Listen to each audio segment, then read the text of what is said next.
Hello, sixth graders. So we're at the eighth and final chapter of the book, and it's an exciting chapter. So let's just jump right in. Once again, just grab your book and follow along while I read. The spring was beautiful. It was still cold the first night he had to spend out, but he found a stable, and he and the dog slept close together.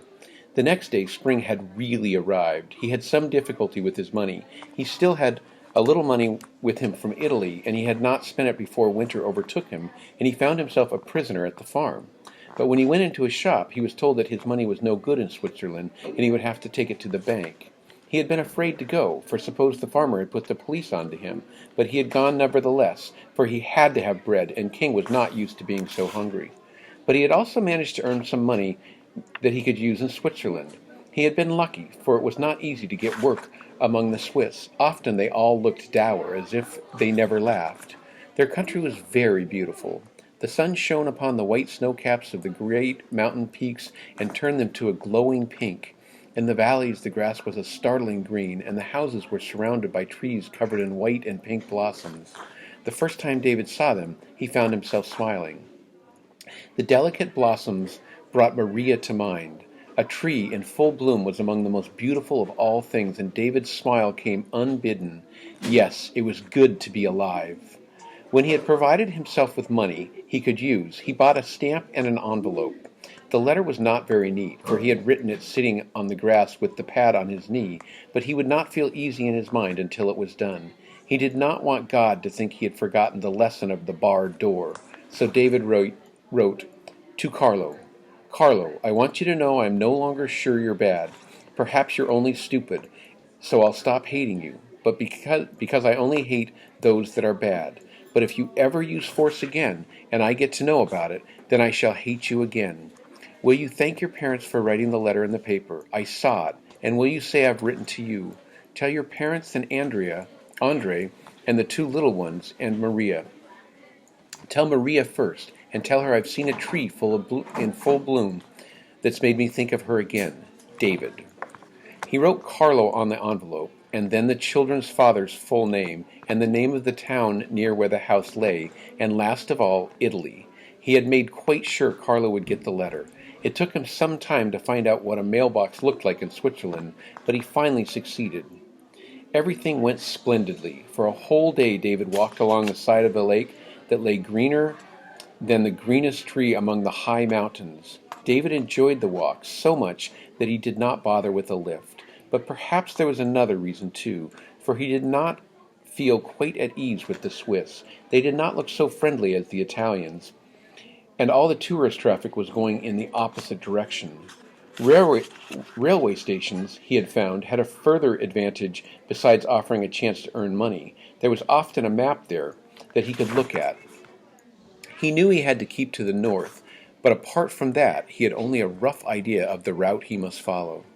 He managed to earn some money at the station in Lucerne. He had to spend more, now that he had the dog with him, for it ate a lot, and he hoped there would soon be tourists traveling northward. He had come to a city called Basel.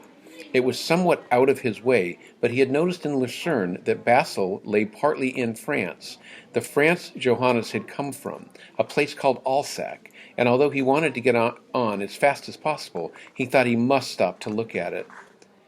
But he found he would have to cross a great river to get to France, and the frontier ran along it through the town. There was a road barrier and soldiers and passports to be inspected, and so David did not go into Alsace. Instead, he accepted a lift in a Swiss truck after all. He left Basel along the road that was signposted to Germany. The great, lofty, snow-capped peaks had been left behind now, and the mountains had become round and green and much less high, but the countryside was still beautiful, and David liked the look of the houses. They were quite different from those in Italy. They were not as picturesque, but they were very, very clean, and they looked attractive with their window boxes full of flowers. After he left the truck, he soon found himself at another frontier post. There were police about, but there were only a couple of them, and they were busily examining a man's papers, a tall man from Switzerland driving a big truck. So David turned off the narrow road, and when he was out of sight, he ran up the hillside and back to the road on the other side of the barrier, into Germany. But he had not been walking more than a minute or two when a truck pulled up in front of him, the one he had just seen at the frontier post. David was frightened. He had not looked at the man closely. Perhaps he was one of them. Why else should he have stopped? King seemed to sense his fear. The dog placed itself in front of him and growled at the man. "Well, my little vagabond, you slipped across that frontier pretty nimbly, eh?" King stopped growling, and David looked up quickly into the man's face. You could hardly say he looked as if he were in the habit of laughing. On the contrary, he looked worried and depressed, but kind and friendly too. Perhaps it was because his face was lined in a peculiar way that he looked so sad. "Yes," said David. What else could he say? Where are you going then?" "Brunswick." "Well, I'm not going as far as that, but I can give you a lift to Frankfurt if your dog can make himself at home in the truck." David thanked him and said he thought King would sit still, but he did not know for sure, and the Swiss driver smiled and said he was honest at any rate. David felt uncomfortable. That was the worst part of it. He wanted to be honest, but he was always driven to telling lies. People questioned him, and then he had to fall back upon the story he had invented. The only point he was quite frank about was his name, for he was David, and that was something he would always stand by. The Swiss truck driver was called Graf, and David hated telling him all about the circus and being taken ill in Naples. It went against the grain to lie to someone who seemed so kind and gentle in his manner. David thought the food he gave him quite delicious, and King got something to eat too, and when they reached Frankfurt, it would have taken David a good many days to do the journey on foot, the man gave David some money, 5 of the coins they used in Germany. Marks, they were called. "I'm not sure you aren't a little rascal," the man said, "but you've a clear look in your eye, and your dog loves you, so you must be a good boy, whatever you are. You haven't run away from your parents, have you? The truth, David?" David looked him straight in the face. "No, I haven't run away from my parents. That's the truth," he added quickly. "And thank you for driving me and my dog food. Thank you for giving me and my dog food, and for driving us such a long way." The Swiss stood watching him until he reached the corner of the street. Then he raised his hand and waved. Hesitantly, David raised his own and waved back, somewhat awkwardly, for he had never waved to anyone before. During the days that followed, David got several lifts, and King learned to lie perfectly still across David's feet so that no one could accuse him of being restless. People were always nervous about him at first, for he often looked as if he would bite, and he was very big, but when they saw how meekly he did everything David told him to, they would laugh and call him a sheep in a wolf's clothing. For David always spoke very quietly and politely to him in a way they obviously did not think it possible to talk to a dog. But David did not mind. King had chosen to go with him, and so he was not going to show ingratitude by ordering him about. David hated orders himself, and loud, commanding voices, and as long as King was with him, he would remain a free dog. He was a clever dog, too. David had heard people say a dog was as clever as a human being, but that, he thought, was nonsense. A dog was a dog, and a man was a man, and you could not be as clever as something quite different. But a dog could certainly be clever in a doggy sort of way, and King was clever and good. Everything had gone well since he gave the farmer the slip, and the dog joined him. There had been times, of course, when he was hungry and felt the cold, but nothing had happened to frighten him. He had not even seen anyone who looked like them, and he knew where he was going. It was comforting to have King with him. He could not carry on a conversation with King, naturally, but it was good to know the dog was there, keeping him warm at night and always ready to protect him.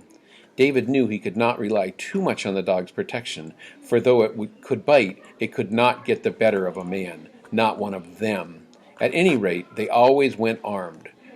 But it was a comfort just to know it wanted to protect him. David was to learn his mistake. Perhaps it happened because he was in too much of a hurry. He was able to plan his route from the maps he found in railway stations, and he had become quite good at working out how long a particular stretch of the journey would take if he got a lift or if he had to walk. He knew that it would not take him many days now to reach Denmark.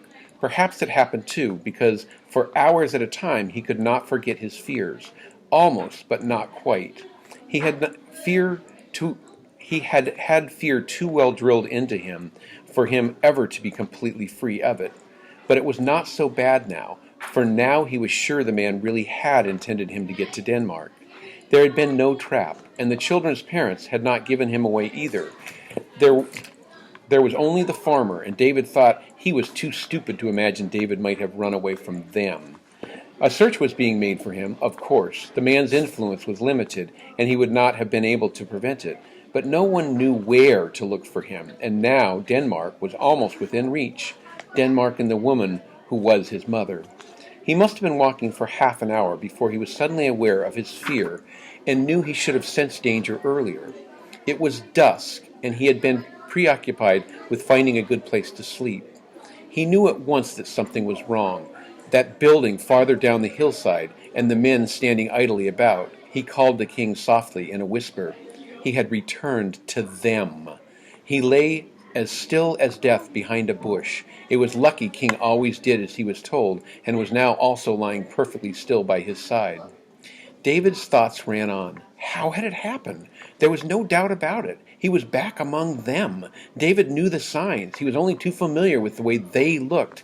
It must have happened when the dog ran off over the fields. David would sometimes play with the dog. It would run off with a stone or a stick in its mouth, intending David to chase it. David thought it was rather pointless, really, and not very amusing, but the dog liked it, and so David would join in to please it. But he ought to have known something was wrong as soon as they had got back to the road, and now that he thought of it, he realized the three people they had met on the way should have aroused his suspicion. People always looked like that where they were, like prisoners in a concentration camp, weary, gray-faced, apprehensive, dejected and sorrowful, as though they had forgotten life could be good, dull-eyed and apathetic, as if they no longer thought about anything. The dog looked at him questioningly and began quietly whimpering. David placed his hand over its muzzle and it stopped, but it continued to look at him. The bush was too thin, its new green leaves too small. David quite forgot how beautiful he had thought spring was only that morning, with its small, new, bright green leaves. His one thought now was that anyone could look through the bush and see him lying on the ground, and he was David, the boy who had fled from them. In their barracks they would have a list of everybody who was under suspicion and should be arrested on sight. Their guards always had a list like that. On that list would be found David, a thin boy with brown hair, escaped from concentration camp, and under the heading Recognition Marks would be, it is obvious from the appearance of his eyes that he is not an ordinary boy but only a prisoner. If the men had not been talking so loudly, they would have heard him already.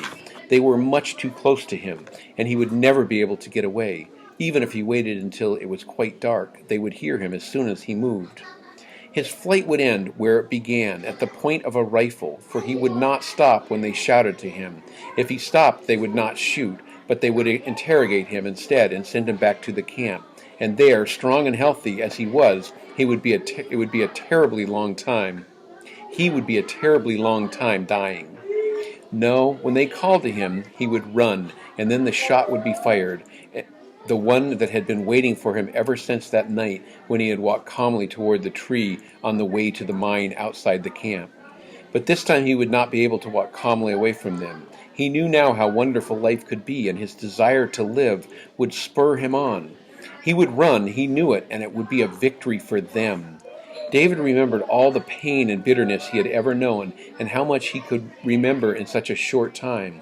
He recalled, too, all the good things he had learned about since he had gained his freedom. Beauty and laughter, music and kind people, Maria, and a tree smothered in pink blossoms, a dog to walk by his side, and a place to aim for. This would be the end of it all. David tried to feel glad that he had known so much that was good and beautiful before the bullet found its mark.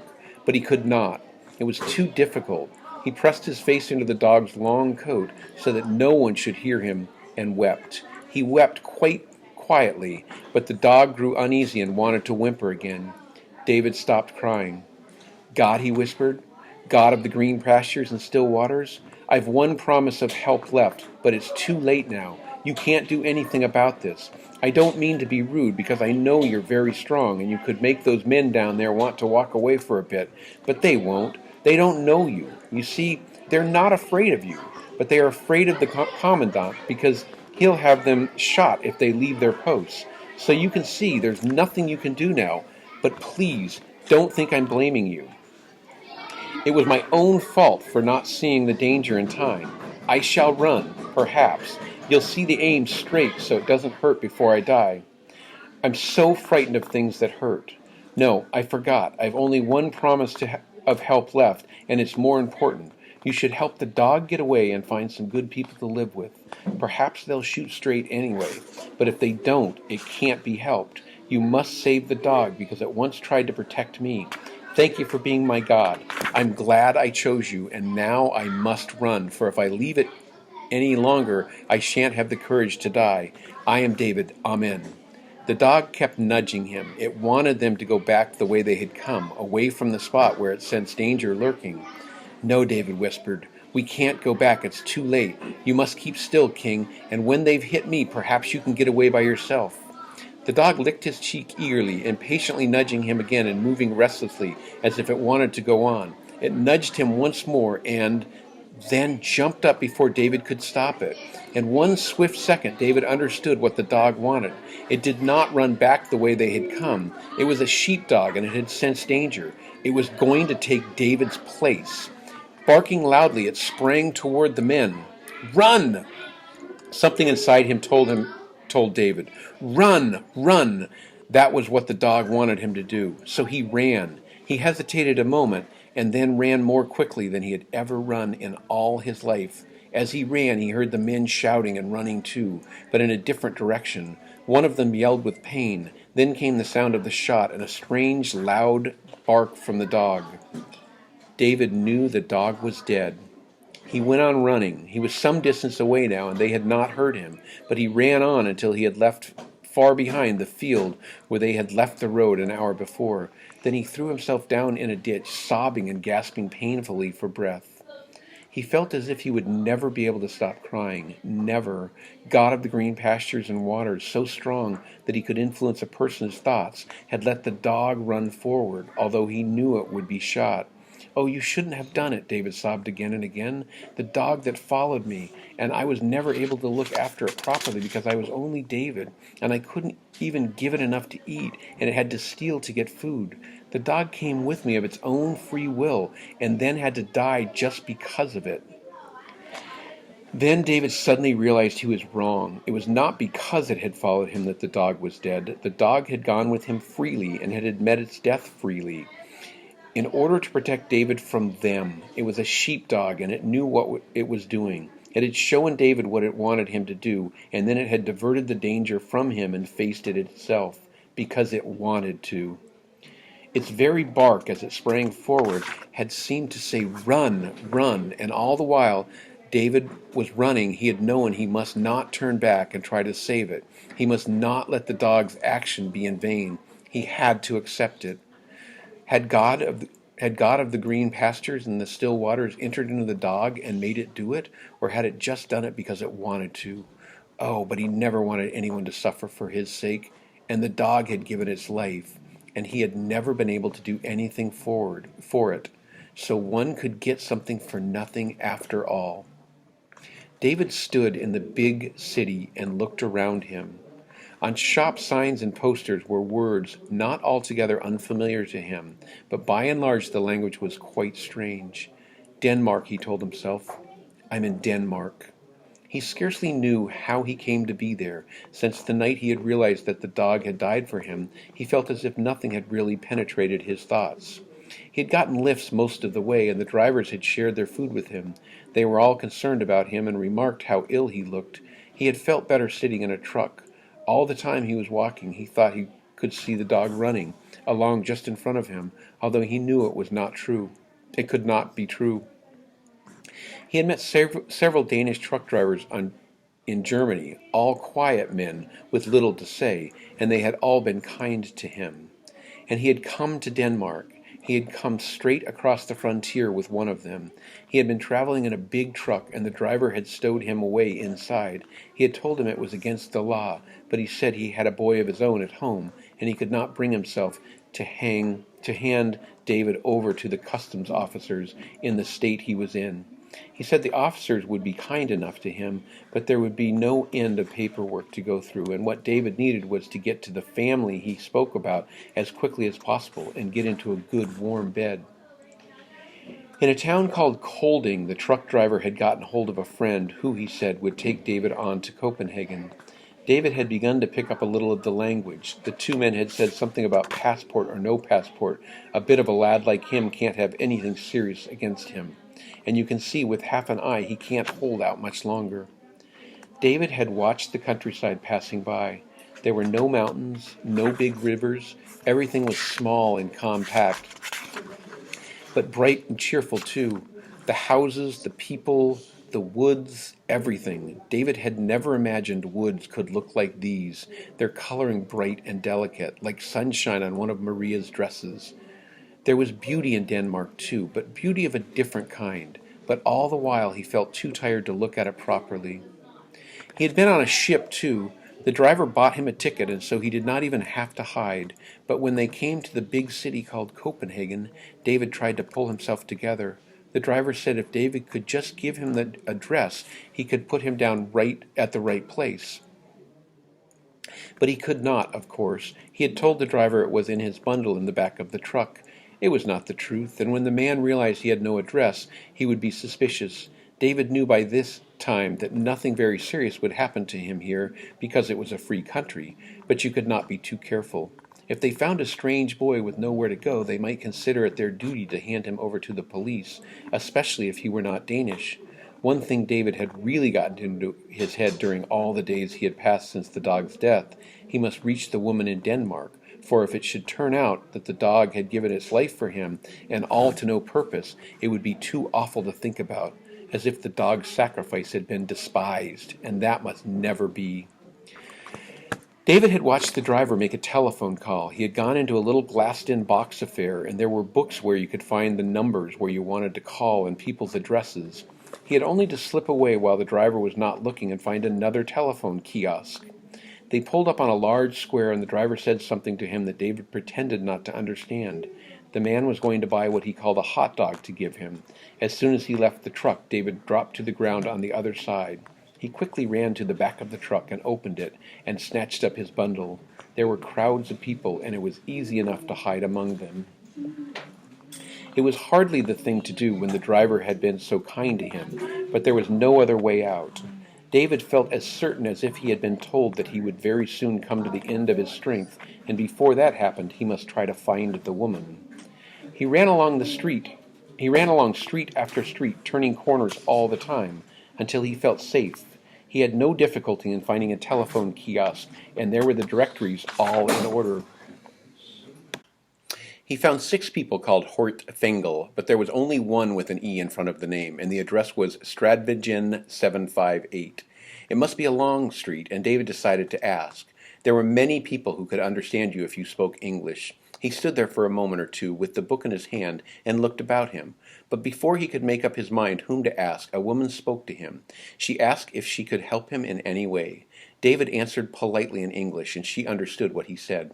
She told him the address was a very long way off. Then she looked at him and said, "But I'm going that way myself. I can take you most of the way in the car."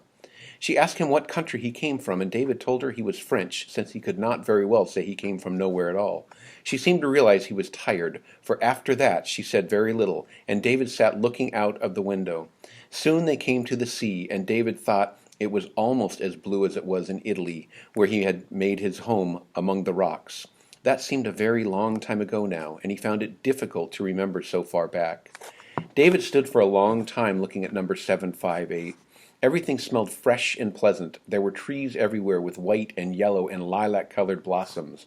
The sun was shining, the leaves were bright green, and the sea was a deep blue. Denmark was beautiful too. Perhaps all countries were beautiful where they weren't. A few large yards would take him to the door, and yet David thought he would never get there. His legs could carry him no farther, and he was on the point of collapsing.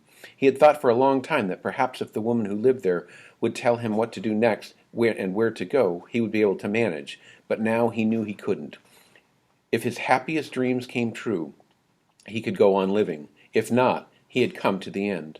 French was the language he spoke best. David picked up his bundle and walked to the door and rang the bell, and when the woman opened it, he knew it was the woman in the photograph, the woman whose eyes had seen so much and yet could smile. Then David said in French, "Madame, I am David. I am—" He could say no more. The woman looked into his face and said clearly and distinctly, "David, my son David." I love that ending to the book. I can hardly wait to talk about this in class with you. Thank you for sharing this book with me.